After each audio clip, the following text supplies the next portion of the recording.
بهش دسترسی بکنید. خب این رو ریترنش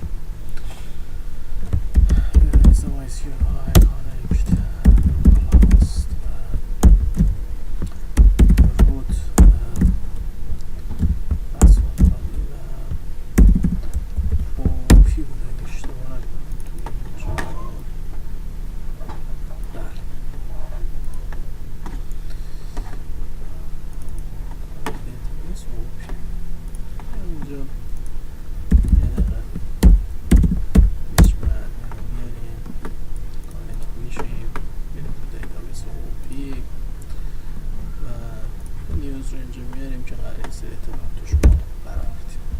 خب بس شد و دیگه همینجا چون ما داریم استاتیک استفاده میکنیم در مورد استاتیک میخوایم کانکت بشیم به دیتابیس، همینجا وقتی شما وصل میشی باید همینجا ریترن بکنید داره کانال مثل اون یکی ها نیستش که ببخشید سلف ریترنش بکنید، یعنی همین که اینجا وصلش کردید باید ریترنش بکنید. نمیتونید من بیاید پایین مثلا بری یه متد دیگه درست بکنید یا این متد گت کانال رو برگردید بعد وصلش بکنید. همینجا باید وصلش بکنید چون خاصیت استاتیکه، چون استاتیک ما در واقع نیو نمی کنیم و رمی در واقع اشغال نمی کنه، نمیتونیم در واقع بیایم جدا این رو قرار بدیم. در واقع اطلاعات باید اینجا ذخیره میشه. خب تو هم متدی که اینجا هستش من دسترسی رو دادم بهش و میام چکش میکنم. نمار اوردایم بزنید اوردایم آیسلای کانکت ارور رو حتما بزنید. خب در اینجا فقط میخوام یه مقدار رو درست بکنم ببینید که راحت میتونم به دیتابیس وصل بشم. خب میام اینجا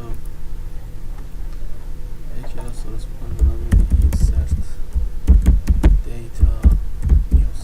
دوستان کامل کیس بنویسید این رو یا مثلا به این صورت بنویسید insert data news یکی را بزرگ بنویسید. حالا کامل کیس بنویسید بهتر به این صورت نوشته بشه. خب من اینجا میام یک static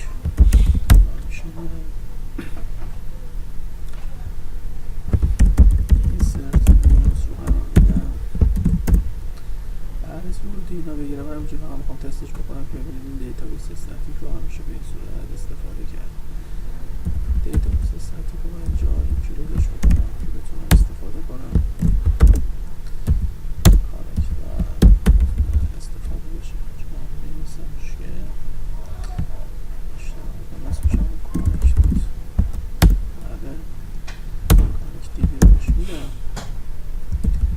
اینجا از من متغیر تعریف کنم استاتیک باید باشه، حتما باید کام باشه. شاید اینها استاتیک هستن حتما متغیر باید استاتیک باشه. میریزمش توی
ازش که حالا فرم فقط میخوام تستش کنم. ببین اینجا همینجا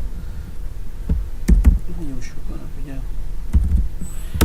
insert news یعنی در واقع وقتی صفحه این رو رفرش بکنم باید نمایش داده بشه.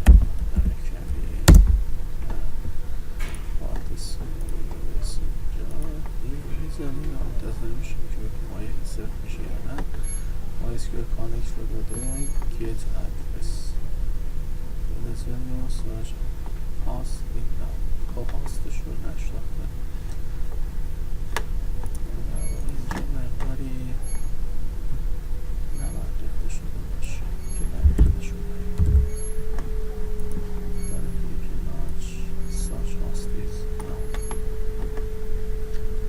get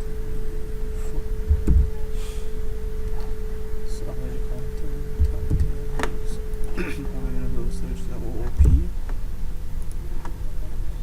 بیروت لوکال پلت اشتباه نوشته لوکال هاست اینجا الان یه فرج میزنه و طبیعتا باید مقدار اوکی شده باشه. این راحت ترین حالتی بود که شما میتونید به دیتابیس وصل بشید. یه فقط تنها کاری که میکنید هستش که در واقع تو اون متدی که دارید میسازید رو کانکتیوی حتما رو ریترنشن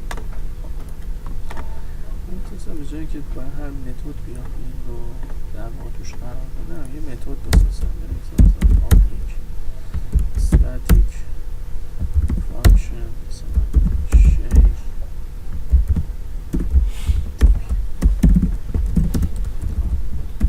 و این رو توش کپی کنم و این رو اینجا صداش کنم چون استاتیکه بگم سلف بگم shape دیگه فقط استاتیک باشه به جایی که همین کد رو تو تمام متدایی که دارم استفاده کنم بیام این متد رو اینجا قرارش کنم. بیام اینجا یه دفعه یه رفرش میکنم رفرش شد الان باید دوتا داشته باشه دیس پس به این صورت شما حالت راحت ترین حالت ما میشه بیایم ما یه دیتابیس یعنی ساده درست بکنیم و اینجا میسازش بکنیم. حالا یه دیتابیس دیگه میسازم که گفتم قبلا سر کلاس ولی یه دفعه دیگه اینجا درستش بکنم و ببینیم.